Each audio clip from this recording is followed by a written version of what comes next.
So we have been talking about gauge transformations. हमने यहाँ पे पढ़ा था कि हमारे पास अगर पोटेंशियल है, हम आर्बिट्रेरीली चूज कर रहे हैं, तो उसके कॉरेस्पॉन्डिंग हमारे पास जो मैक्सवेल इक्वेशंस है, जो हमारे पास इक्वेशंस दे रखे हैं electricity and magnetism, electromagnetic forces, and those will not be changing. मतलब आर्बिट्रेरी पोटेंशियल चेंज करने के बाद भी हमारे पास मैक्सवेल इक्वेशन सेम रहेंगी, इनवेरिएंट रहेंगी। ठीक है, तो ये वाला पार्ट हम स्टडी कर रहे हैं। तो जो पोटेंशियल है वहां पे एक स्केलर पोटेंशियल यूज किया था हमने, एक वेक्टर पोटेंशियल यूज किया था। इलेक्ट्रिक फील्ड को जो हमने ऐसे लिखा एंड मैग्नेटिक फील्ड को हमने कर्ल की फॉर्म में लिखा था। तो ये चीजें हम ऑलरेडी पढ़ चुके हैं बेटा। इसके बाद हम आगे चलेंगे। उसके बाद हमने पढ़ा था कि जो इलेक्ट्रिसिटी और मैग्नेटिज्म की थ्योरी है, that is U1 gauge theory. उसमें हमें पता था कि लैग्रांजियन डेंसिटी के कॉरेस्पॉन्डिंग अगर हमारे पास कोई स्केलर फील्ड दे रखा है, कोई भी फील्ड है, उसके कॉरेस्पॉन्डिंग अगर हम लैग्रांजियन डेंसिटी को स्पेसिफाई करते हैं, that will be dependent on eta and curl mu eta, just like x and x dot. उसमें हमने फिर आगे पढ़ा था कि हमारे पास अगर जो लैग्रांजियन डेंसिटी है उसके कॉरेस्पॉन्डिंग हमारे पास जो फील्ड है, फील्ड के कॉरेस्पॉन्डिंग हम सब ज्यादा से ज्यादा क्या कर सकते हैं, सिंपल सी ट्रांसफॉर्मेशन, U1 ट्रांसफॉर्मेशन है, गेज ट्रांसफॉर्मेशन है सिंपल सी, तो उसमें हम क्या कर सकते हैं, रोटेशन की बात कर सकते हैं, जस्ट लाइक O3। तो वहां पे हमने पढ़ा था कि ई रेज़ पर योटा अल्फा जो रहेगा, यहाँ पे ऑन द स्क्रीन दे रखा है, ई रेज़ पर योटा अल्फा आपके हर एक जो स्पेस पॉइंट है उसको रोटेट करेगा by same amount, just like alpha. तो उसके कॉरेस्पॉन्डिंग हमने इसको स्टडी किया था, अगर अल्फा आपका जो अल्फा पैरामीटर है जिसके कॉरेस्पॉन्डिंग आप रोटेट कर रहे हैं, अगर वो स्पेस डिपेंडेंट है, मतलब एक्स के ऊपर डिपेंड कर रहा है, that is called local gauge transformation. अगर आपका जो पैरामीटर अल्फा है that is not dependent on any type of space orientation, space position, just like x, तो इस केस में हमारे पास इसको बोला जाएगा ग्लोबल गेज ट्रांसफॉर्मेशन। तो ई रेज़ पर आयोटा अल्फा की कॉरेस्पॉन्डिंग हमने local and global gauge transformations की बात की थी। उसके बाद हमने पढ़ा था कि हमारे पास क्या आ जाएगा अगर हमारे पास जो अगर स्केलर फील्ड है is rotated bye same amount at each point, तो ग्लोबल गेज आ जाती है, वो मैं बता चुका हूँ। उसके बाद हमने पढ़ा था कि SU2 SUN की सिमेट्री की बात की है। अगर हमारे पास क्या पहले U1 था, उसके बाद SUN सिमेट्री आ जाती है, तो यहाँ हमारे पास क्या, यहाँ पे योटा अल्फा था, हमने यहाँ पे लिख दिया ई रेज़ पर योटा एप्सिलॉन इनटू टी के कॉरेस्पॉन्डिंग, बिकॉज SUN के कॉरेस्पॉन्डिंग जनरेटर्स रहेंगे। यहाँ पे जनरेटर के कॉरेस्पॉन्डिंग टी लिखा हुआ है, यहाँ पे SU2 के 3 जनरेटर है, SU3 के 8 जनरेटर है। तो depending on the number of generator आपके यहाँ पे स्केलर फील्ड जो है उसके कॉरेस्पॉन्डिंग ट्रांसफॉर्म होंगे। ठीक है, जो ट्रांसफॉर्मेशन को जनरेट करेंगे। सो यहाँ पे दे रखा था consequences of global gauge transformation क्या था। तो ग्लोबल गेज ट्रांसफॉर्मेशन में हम पढ़ रहे थे कि बेटा हमारे पास अगर सिंपल सी ट्रांसफॉर्मेशन होती है ऑफ द स्पेस पॉइंट्स, हमारे पास ओरिएंटेशन चेंज कर रहे हैं, तो उसके कॉरेस्पॉन्डिंग हमारे पास जो डेल्टा ईटा है उसके कॉरेस्पॉन्डिंग हमने जो स्केलर फील्ड है, जो हमारे पास लैग्रांजियन फील्ड दे रखी है, उसको वेरी किया था। अगर हम डायरेक्ट फील्ड की बात करें तो वहां पे दो फील्ड आएंगे, एक इलेक्ट्रॉन एक positron, Sai and psi bar के कॉरेस्पॉन्डिंग। तो हमारे पास क्या आएगा, तो change in the Lagrangian field, उसके कॉरेस्पॉन्डिंग हम उसको चेंज करने की बात करते थे। लेकिन अगर हमारे पास ग्लोबल गेज इनवेरियंस होती है तो डेल्टा जो variation in the Lagrangian field density it should be equal to 0। तो उसको हमने सॉल्व आउट करके देखा था कि अगर हमारे पास लैग्रांजियन डेंसिटी वेरियंस रहती है तो उसके कॉरेस्पॉन्डिंग हमारे पास एक कंजर्व्ड करंट बाहर निकल के आएगा, that is written as J of mu. तो इसको कॉरेस्पॉन्डिंग हमने यहाँ पे डिफाइन किया था करंट डेंसिटी। तो करंट डेंसिटी जो है वो आपकी इनवेरियंस रहेगी, मतलब यहाँ पे कांस्टेंट रहेगी। मतलब अब अगर आप किसी भी इनवेरियंस की बात करते हैं, अगर आपके पास कोई फील्ड दे रखा है उसके कॉरेस्पॉन्डिंग इनवेरियंस की बात करते हैं, जस्ट लाइक सिमेट्री की बात करेंगे तो आपके पास क्या निकल के आएगा, एक कंजर्व्ड करंट निकल के आएगा या फिर कंजर्व्ड क्वांटिटी निकल के आएगी। वो कंजर्व्ड क्वांटिटी क्या हो सकती है, आपके पास बेरियम नंबर्स हो सकते हैं, एडिटिव क्वांटम नंबर्स हो सकते हैं, any other quantum number that may be associated with this symmetry. तो जो हमने पहले पढ़ा हुआ था कि अगर सिमेट्री एग्जिस्ट करती है तो उसके कॉरेस्पॉन्डिंग क्वांटम नंबर वगैरह एग्जिस्ट करेंगे, वो सारे का सारा पार्ट जस्टिफाई यहाँ पे हो जाता है। तो ये आपका नोएथर थ्योरम का पार्ट हो जाता है बेटा। इसको आप नोएथर थ्योरम के पार्ट के कॉरेस्पॉन्डिंग भी यूज कर सकते हैं। लेकिन नोएथर थ्योरम की जो एक्चुअल में डेरिवेशन वगैरह है, डेफिनेशन वगैरह है, वो मैं आपको लास्ट में करवाऊंगा जब ये चैप्टर हम क्लोज करेंगे। ठीक है, जो अगर हमने ग्लोबल गेज ट्रांसफॉर्मेशन की बात की थी तो उसके कॉरेस्पॉन्डिंग जो कंजर्व्ड करंट हमने यूज किया था curl mu of J mu, on the screen दे रखा है बेटा। उसके corresponding it has to be equal to 0, जो डेरिवेटिव रहेगा 0 रहना चाहिए, बिकॉज लैग्रांजियन डेंसिटी इनवेरिएंट रहेगी। वहां से हमें पता चलता है कि ये आपके पास जो रिजल्ट है कॉन्टिन्यूटी इक्वेशन को कॉरेस्पॉन्ड करता है, मतलब charge can neither be created nor be destroyed, however it can be converted from one form to another form. तो ये वाली चीज हमने ऑलरेडी डिस्कस की हुई है। तो ये स्टैंडर्ड इक्वेशंस है बेटा। तो या फिर दूसरा मेथड हमने चूज किया था कि यूजिंग गॉस डाइवर्जेंस थ्योरम हम इसको यूज करके फाइंड आउट कर सकते हैं कि आपके पास जो चार्ज है वो इनवेरिएंट रहना चाहिए, टोटल चार्ज कंजर्व्ड रहना चाहिए। So consider the case of dark field. Dark field के केस में भी हम सिमिलर सा मेथड लगा सकते हैं बेटा। डार्क फील्ड के केस में भी हमारा सिमिलर सा ट्रेंड चलेगा। Lagrangian describing electron and positron fields, psi and psi bar के कॉरेस्पॉन्डिंग लैग्रेंजियन डेंसिटी आप ऐसे ही लिखेंगे। अगर आपने प्रॉपर्ली पढ़ा हुआ है तो ठीक है, अगर नहीं पढ़ा हुआ है तो फिलहाल की घड़ी इसको डाइजेस्ट करना स्टार्ट कीजिए। अगर लैग्रेंजियन डेंसिटी फील्ड है, अगर आपके पास लैग्रेंजियन डार्क फील्ड है, डार्क फील्ड के कॉरेस्पॉन्डिंग लैग्रेंजियन डेंसिटी लिखेंगे तो जो आपके पास कंजुगेट फील्ड है वो लेफ्ट साइड पे आता है, और जो राइट हैंड जो नॉर्मल फील्ड है that will be on the right hand side. ठीक है जी। जो गामा भी यहाँ पे दे रखा है, these are gamma matrices and m is the mass of the particle. तो हमेशा याद रखना, एक टर्म मैं स्टार्टिंग में बता देता हूँ, जो भी टर्म साई बार साई के कॉरेस्पॉन्डिंग करेगी दैट विल बी आपके पास मास टर्म। इसको हम मास टर्म के साथ डिनोट करेंगे, इसको हमेशा ही याद रखना है, काफी ज्यादा काम में आएगी। So this is the mass term. ठीक है, तो इसकी कॉरेस्पॉन्डिंग आपके पास यहाँ पे देख के चल सकते हैं बेटा, ये मास टर्म को कॉरेस्पॉन्ड करेगी। तो अगर आपने ये नहीं पढ़ा हुआ है प्रॉपर्ली, एमपी खन्ना में भी मटेरियल वगैरह दे रखा है, तो gamma matrices are known as dark matrices. Gamma जो डार्क फील्ड है उसको असिस्ट करती है, डार्क मैट्रिसेस के corresponding gamma naught, gamma 1, gamma 2 and gamma 3 दे रखा है। This are set of conventional matrices with specific anti combination relation that ensure they generate a matrix representation of Clifford algebra. तो Clifford algebra को यहाँ पे use किया जाता है। So for example poly matrices are set of gamma matrices in 3D with the matrix with the metrical equivalent signature that is 30। उसके corresponding सारे का सारा लिटरेचर यहाँ पे दे रखा है। तो ये क्लिफोर्ड अलजेब्रा को कॉरेस्पॉन्ड करती है। तो ग्लोबल गेज ट्रांसफॉर्मेशन में अगर हम बात करें तो अगर साई प्राइम को कॉरेस्पॉन्ड कर ले, मतलब आफ्टर द ट्रांसफॉर्मेशन हमारे पास कोई डार्क फील्ड आती है तो उसको हम कैसे लिखेंगे, that will be e raised to iota alpha. अगर आप कंजुगेट में फील्ड की बात करें जैसे लाइक पॉजिट्रॉन, तो उसके corresponding e raised to minus iota alpha आएगा आपके पास। तो वेरिएशन इन द फील्ड, तो फील्ड के कॉरेस्पॉन्डिंग जो वेरिएशन आएगी that will be delta psi and delta psi bar. उसके कॉरेस्पॉन्डिंग आपके पास क्या आएगा, इसको आप सॉल्व करके देख सकते हैं। इसके 1 प्लस आयोटा इनटू अल्फा, इसके कॉरेस्पॉन्डिंग साई लिख दीजिए। अल्टीमेटली आपके पास साई विल बी, जहां से निकल के आएगा साई बार जो है it will be equal to psi plus iota alpha into psi, और you can write psi prime minus psi is equal to iota alpha into psi, जिसको आप डेल्टा साई के साथ लिख रहे हैं, it is iota alpha into psi. तो same चीज आप यहाँ पे देख सकते हैं, जो हमने पहले किया था सेम एनालॉजी यहाँ पे आएगी। तो यहाँ अगर आप कंजुगेट फील्ड लिखेंगे तो कंजुगेट फील्ड का काम भी सिमिलर सा ही रहेगा। तो ये चीज आपके पास यहाँ पे देखने के लिए मिल जाएगी। If there are several fields, then we will have to take a summation over eta। तो अगर हमारे पास एक दो से ज्यादा फील्ड है तो उसके कॉरेस्पॉन्डिंग हमें समेशन यूज करना पड़ेगा। ठीक है, डायराक इक्वेशन के कॉरेस्पॉन्डिंग डायराक इक्वेशन हम यहाँ पे यूज करते हैं, E square equal to P square C square plus M square C four के कॉरेस्पॉन्डिंग। तो मैं थोड़ा सा लिटरेचर साथ में आपका रिमाइंड भी करता रहता हूँ साथ साथ में, जो अपने पहले भी पढ़ा हुआ है। तो इसके कॉरेस्पॉन्डिंग जो हम नेचुरल यूनिट यूज करते हैं, तो सी स्क्वायर के कॉरेस्पॉन्डिंग सी को हम वहां यहाँ पे वह एच कर उसको वन यूज कर लेते हैं नेचुरल यूनिट्स में। तो E square equal to P square plus M square के कॉरेस्पॉन्डिंग है। यहाँ से डायराक इक्वेशन हम यहाँ से निकाल सकते हैं एक्स वाई जेड के कॉरेस्पॉन्डिंग। वहां से हमारे पास जो मैट्रिक्स है क्लिफोर्ड अलजेब्रा है, जो गामा मैट्रिक्स यहाँ पे दे रखी है, उनकी जो प्रॉपर्टीज हैं उसको हम इंप्लीमेंट करेंगे और उसके यूज करके अल्टीमेटली हम डायराक इक्वेशन यहाँ से ड्राइव कर सकते हैं। ये सिंपल डायराक इक्वेशन है, इसके कॉरेस्पॉन्डिंग डेंसिटी लिखनी है तो उसके कॉरेस्पॉन्डिंग आप लैग्रेंजियन डेंसिटी फील्ड इक्वेशन लिखनी है तो इसके corresponding gamma mu curl mu minus m into psi, right hand side left hand side पे साई बार डाल देंगे, आपके पास फील्ड इक्वेशंस आने स्टार्ट हो जाएंगे। ठीक है, तो अगर आपके पास डिफरेंट फील्ड्स एग्जिस्ट करती हैं तो उसके कॉरेस्पॉन्डिंग अगर कंजर्व्ड करंट लिखना चाहते हैं तो आपके उसको क्या करेंगे, समेशन कर देंगे। सो जस्ट लाइक समेशन आपको ऐसे यूज करना पड़ेगा। तो आपको एग्जाम में कुछ भी आ सकता है, लेकिन मोस्टली आपके क्या आता है, स्केलर फील्ड डायराक फील्ड से ज्यादा वो बाहर मूव नहीं करते हैं। तो यहाँ आपके दो तरह के फील्ड रहेंगे, एक फाई के कॉरेस्पॉन्डिंग स्केलर फील्ड, दूसरा आपके पास क्या रहेगा एनी आर्बिट्रेरी फील्ड ईटा, और या फिर आपके पास तीसरा कॉम्बिनेशन आ जाता है डायराक फील्ड। तो आपके पास तीन तरह के कॉम्बिनेशन ही आते हैं, तो scalar field, arbitrary and Dirac. इसको हम स्केलर फील्ड के कॉरेस्पॉन्डिंग लिखते हैं एंड उसके कॉरेस्पॉन्डिंग जो साई है उसको हम डायराक फील्ड बोलते हैं। ठीक है, ये नोटेशन वाइज हम ऐसे ही इसको लेके चलते, तो दिस इज आर्बिट्रेरी एनी, तो आपके पास कोई भी फील्ड हो सकता है यहाँ पे। ठीक है जी, तो कंजर्व्ड करंट हम जेबी के साथ लिखते हैं। तो ये कुछ टर्मिनोलॉजीज है जो आपके पास यहाँ पे दे रखी है। तो कंजर्व्ड करंट कॉरेस्पॉन्डिंग दो डिफरेंट फील्ड है, तो एक साई फील्ड के कॉरेस्पॉन्डिंग, एक उसके कंजुगेट फील्ड के कॉरेस्पॉन्डिंग। इलेक्ट्रॉन बोल लीजिए, पॉजिट्रॉन बोल लीजिए, फील्ड या कंजुगेट फील्ड बोल लीजिए, आपकी चॉइस है। ठीक है, उसके कॉरेस्पॉन्डिंग हम यहाँ पे लैग्रेंजियन डेंसिटी के कॉरेस्पॉन्डिंग आप इसको लिख सकते हैं, जो ये लैग्रेंजियन डेंसिटी है।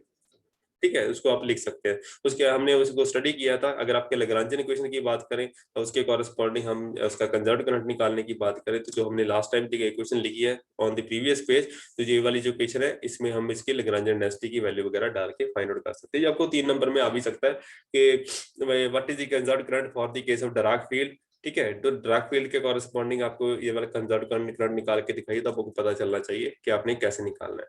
तो इसके कॉरेस्पॉन्डिंग हम उसकी जो पैरामीटर्स है curl of L by curl of mu of Sai and इसके कॉरेस्पॉन्डिंग जो साई बार है उसके कॉरेस्पॉन्डिंग आपको निकालना पड़ेगा। दो अलग अलग फील्ड है तो दोनों के लिए कॉरेस्पॉन्डिंग निकालना पड़ेगा।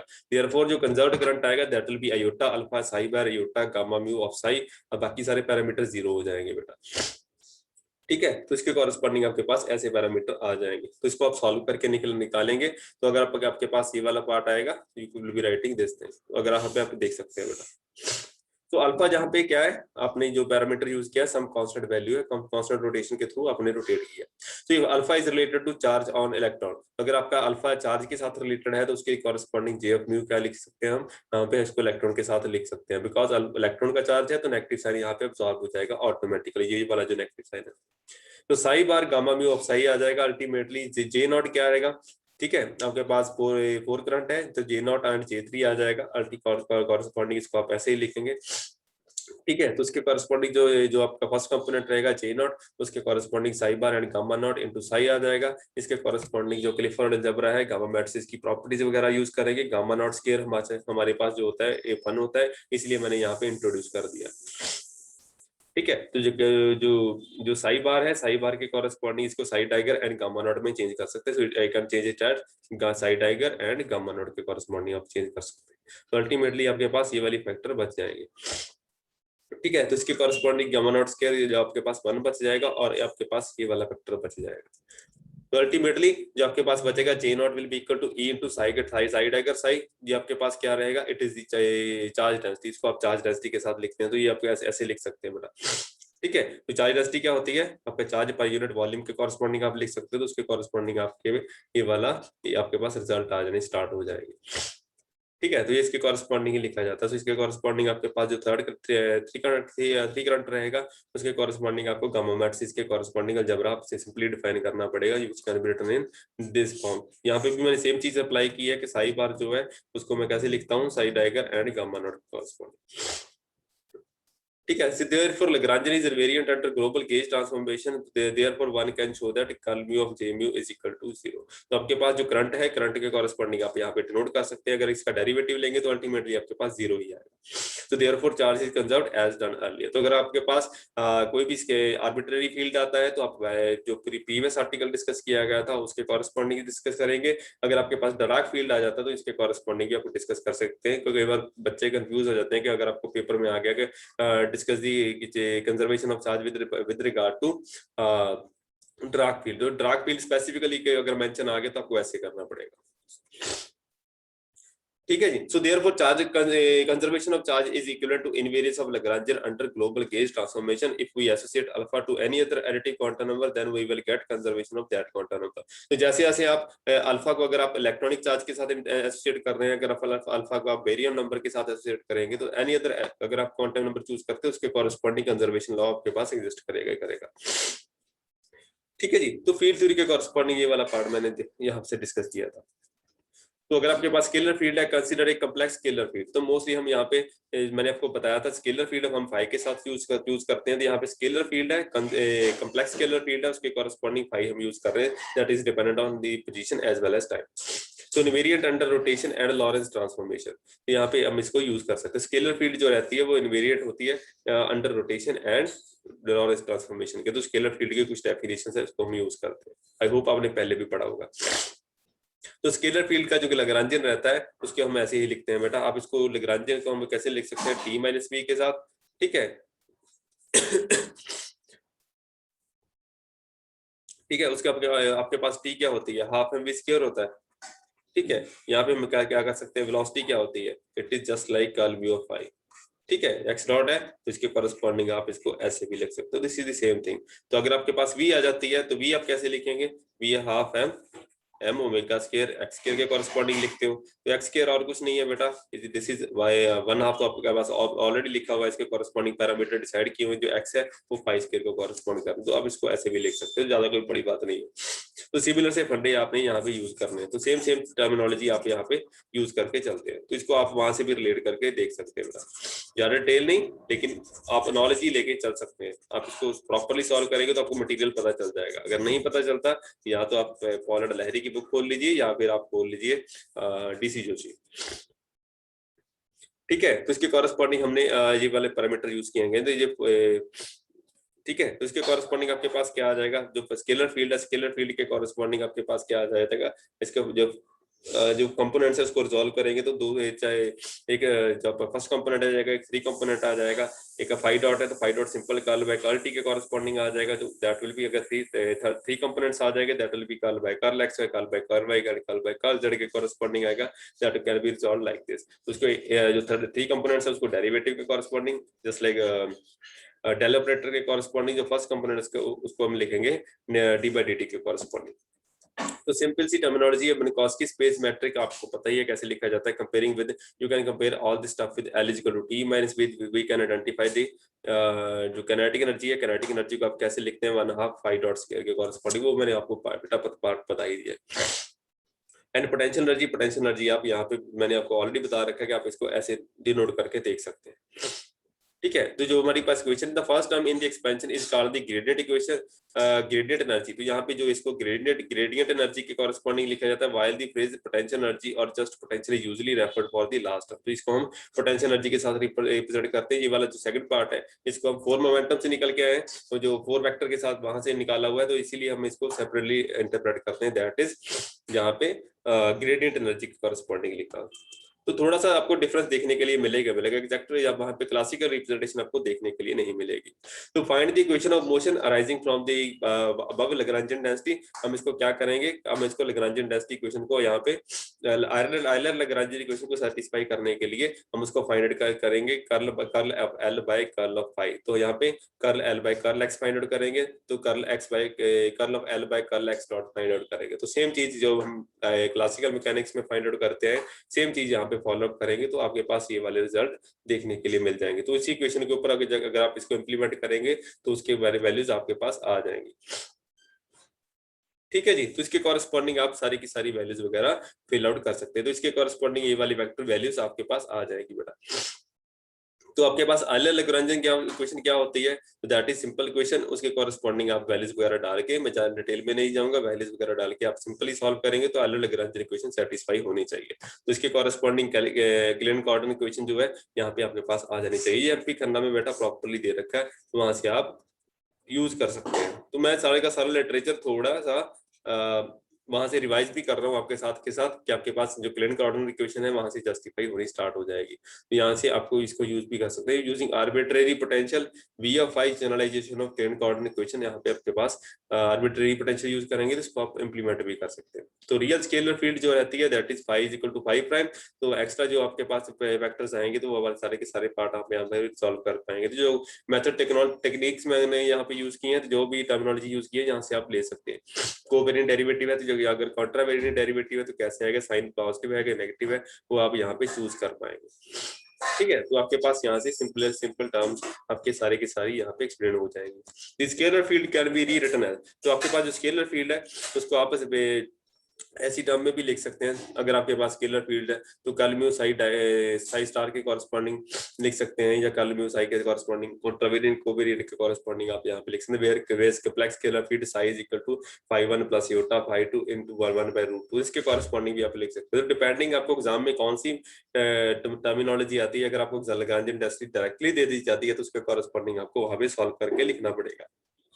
ठीक है, अगर स्केलर फील्ड डायरेक्टली फाई के कॉरेस्पॉन्डिंग है या फिर साई के कॉरेस्पॉन्डिंग है, जिसमें आपके कॉम्प्लेक्स स्केलर फील्ड को रीरिटन किया जाता है, उसके कॉरेस्पॉन्डिंग अगर आ जाता है तो ट्रीटमेंट डिफरेंट हो जाएगा। तो यहाँ पे साई स्टार एंड साई को इंडिपेंडेंट पैरामीटर यूज किया जाता है, life become easier and we can solve for psi star and psi. For psi star आप कैसे इंप्लीमेंट करेंगे, सेम लैग्रांजियन इक्वेशंस आपको यहाँ पे इंप्लीमेंट करनी पड़ेगी, उसके कॉरेस्पॉन्डिंग आप इसकी वैल्यूज वगैरह लेके देख सकते हैं। तो यहाँ पे लाइफ थोड़ी सी इजियर हो जाएगी आपके। तो Lagrangian has continuous symmetry which rotates phi 1 and phi 2 और equivalently rotates the phase of psi। तो यहाँ पे आपके पास सेम टर्मिनोलॉजी जो हमने पहले डिस्कस की हुई है, ज्यादा कोई फर्क नहीं आएगा। तो यहाँ पे पहले फाई के कॉरेस्पॉन्डिंग था, फाई को हमने इंटरप्रेट कर दिया साई के कॉरेस्पॉन्डिंग, दोनों का मतलब सेम है। अगर फाई को रोटेट कर रहे हैं तो यहाँ पे साई को भी सेम सिमिलर अमाउंट से रोटेट किया जाएगा, just like the same values जो हमने पहले ही प्रीवियसली डिस्कस की हुई है। तो जो करंट आएगा conserved current in this case, तो कंजर्व्ड करंट हमेशा ही सेम टर्मिनोलॉजी पे आएगा, जो अगर साई स्टार के कॉरेस्पॉन्डिंग साई स्टार के कॉरेस्पॉन्डिंग अगर साई है तो साई के कॉरेस्पॉन्डिंग आ जाएगा। ठीक है जी, तो ये आप हमारे स्टडी कर सकते हैं।